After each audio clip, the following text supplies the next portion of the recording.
children of generations of every nation. Oh, come on. Of kingdom come. So don't let your heart be troubled. Graça e paz. Nós estamos aqui nessa manhã para compartilhar a palavra de Deus que se encontra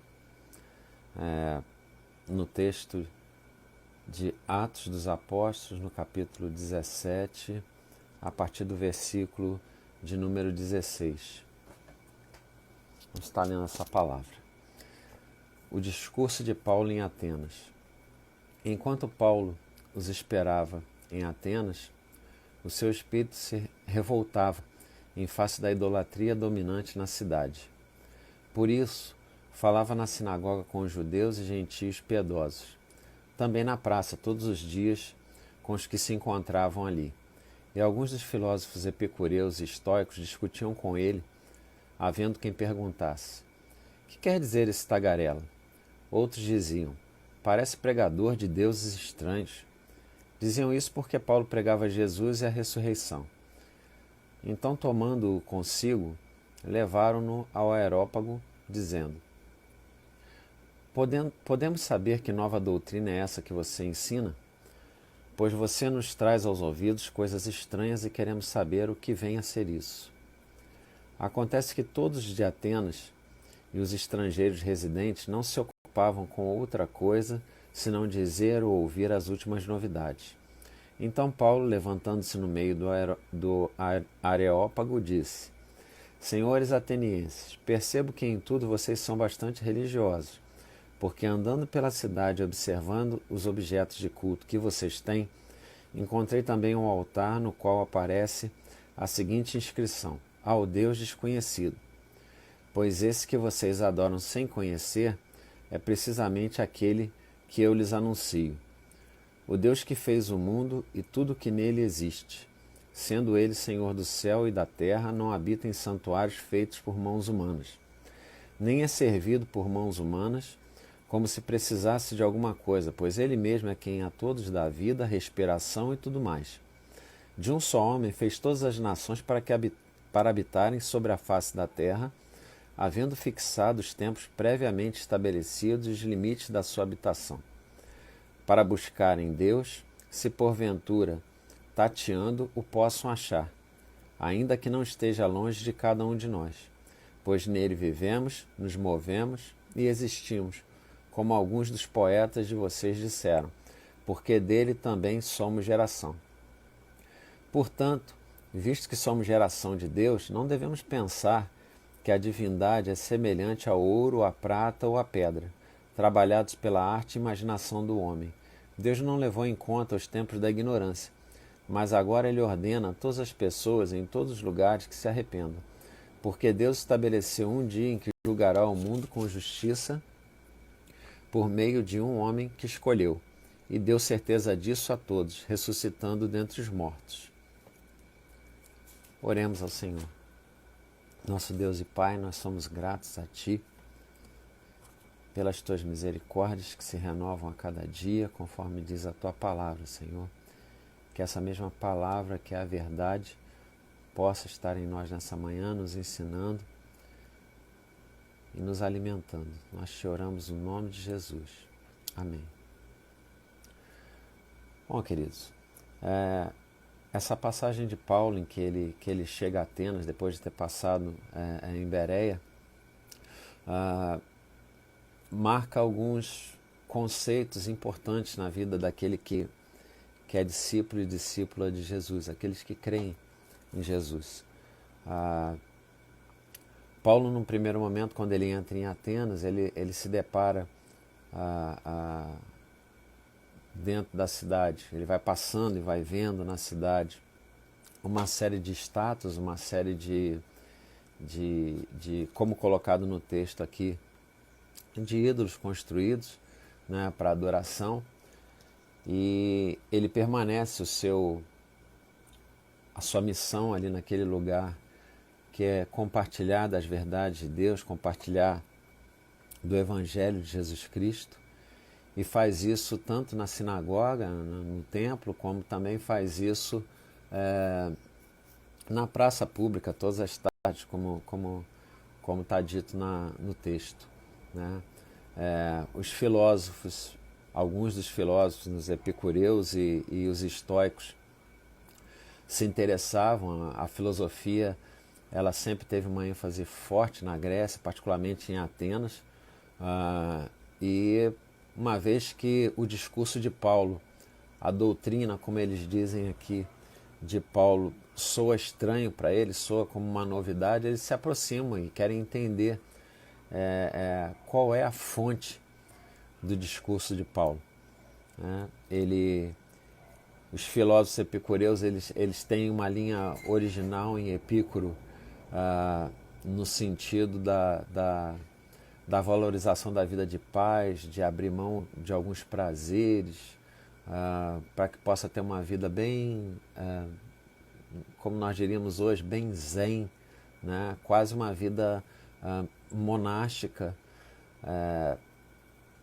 mas nesse tempo, segundo os historiadores, os epicureus eles já tinham sofrido algumas variações na sua filosofia original, né? Então, basicamente, era uma busca da felicidade através do prazer. E no caso dos estoicos, os estoicos sempre tiveram uma linha no filósofo Zeno, que tratava muito a questão da lógica voltada à natureza, da conformação da vida e da felicidade da vida baseada na natureza. Eles eram panteístas, então Deus, na visão do filósofo estoico, nessa visão de Deus, é uma visão do somatório de toda a natureza. Esses conceitos todos estavam ali sendo discutidos, dialogados, era uma forma de discussão dos temas, dos entendimentos da época, e Paulo ele entra nessa discussão. É interessante assim, que muitas das coisas que às vezes nos incomodam, aqui Paulo estava incomodado, ele transforma essa palavra, né, da revolta, de ver aquilo que nos incomoda, de ver algo que no nosso conceito cristão não agrada a Deus, numa oportunidade. Essa é uma questão importante do texto, né? A linha do confronto direto, muitas das vezes, nos leva a um maior distanciamento das pessoas do que de uma aproximação e de uma tentativa de diálogo entre as pessoas. Eu acho importante destacar aqui no texto que, embora fossem desconhecidos, né, houve uma liberdade aqui, um interesse de se ter um diálogo, para que Paulo apresentasse o Deus do qual ele estava se referindo. E a alegoria que ele usou, a ilustração que ele usou, é uma ilustração muito bacana, porque mesmo percorrendo, pelo que o texto diz aqui, as ruas de Atenas e vendo todas as formas de adoração, né, aos deuses ali colocados, ele identifica um altar, né? No texto diz isso, um altar, no qual aparece a inscrição, ao Deus desconhecido, né? Existem algumas histórias acerca da origem desse altar, que hoje nós não vamos conseguir compartilhar, mas esse altar ao Deus desconhecido faz parte de um milagre que um Deus desconhecido teria feito há anos atrás, há muitos anos atrás, em Atenas, e a pessoa que foi usada por esse Deus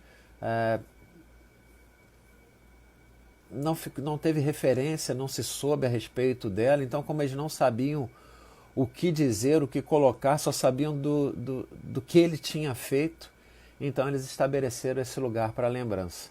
olha, nós não sabemos que Deus é esse, nós não sabemos nada sobre Ele, nós só sabemos uma coisa, sabemos o que Ele fez. Então nós vamos reerguer um altar a esse Deus que nós não conhecemos, mas que fez tanto por nós, né? Paulo ele usa essa figura do altar ao Deus desconhecido para introduzir a apresentação, né, do Deus de Israel, do Deus Altíssimo. Ele faz toda a apresentação desse Deus, do Deus único, né, que fez todas as coisas, e ele chega até o ponto crucial que caracteriza, que valida, que legitima, né, não só a existência desse Deus, como a sua soberania e da sua validade ao colocar no curso da história, né, a presença de Jesus para reconciliar todo homem e toda mulher com Deus, né?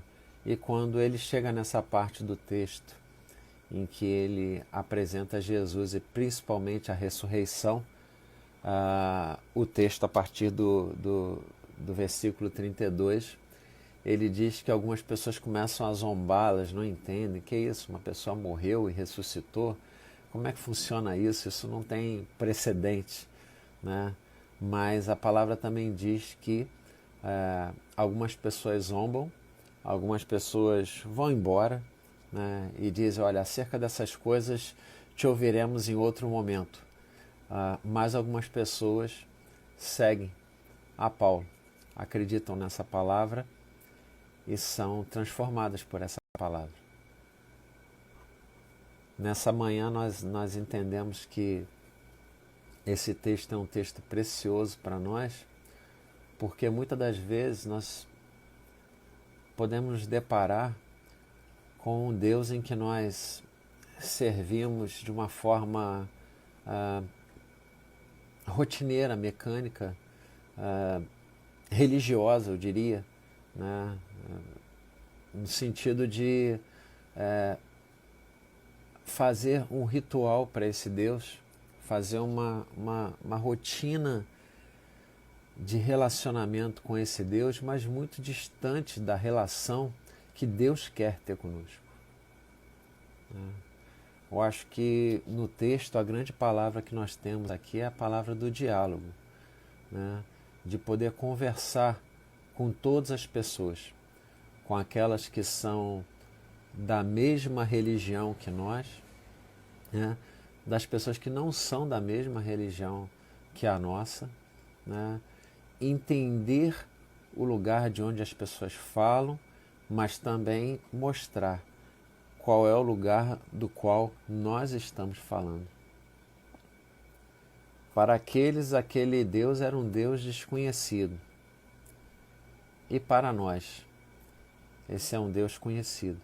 É um Deus que se revela na história, é um Deus que demonstra durante toda a história o seu amor, através dos livramentos, através dos ensinamentos, através dos atos de pegar pela mão e levar a um lugar de maturidade, né? Partindo de um lugar de inconstância, de um lugar de insegurança, de um lugar de uma falsa segurança. Deus quer trazer ao nosso coração que de forma nenhuma, no que depende dele, ele quer ser um Deus desconhecido. Ele quer que você o conheça. Ele quer que você tenha intimidade com ele. Ele quer que você tenha conhecimento através dessa palavra para conversar com as outras pessoas. Não para induzir elas na nossa verdade, mas para apresentar a verdade.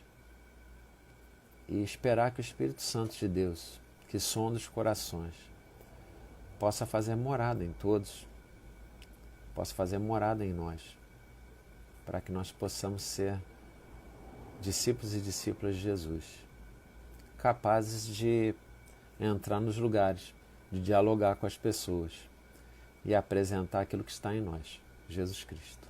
Que Deus te abençoe nessa manhã. Que Deus abençoe a tua vida, abençoe a tua casa, abençoe a tua família. Vamos orar a Deus. Pai, nessa manhã nós te louvamos por causa dessa palavra, por causa daquilo que ela gera dentro de nós, que ela possa nos transformar nessa manhã, que ela possa abrir os nossos olhos, que ela possa falar aos nossos corações e trazer entendimento daquilo que nós precisamos fazer. Que o Teu Santo Espírito possa nos abençoar, trazendo toda a saúde de Deus sobre essa terra, nesse momento. Que Tu possas estar entrando em cada casa, em cada coração, trazendo paz. Que o Senhor nos abençoe nessa manhã. Amém. Forte abraço. Come and announce it. What's his name?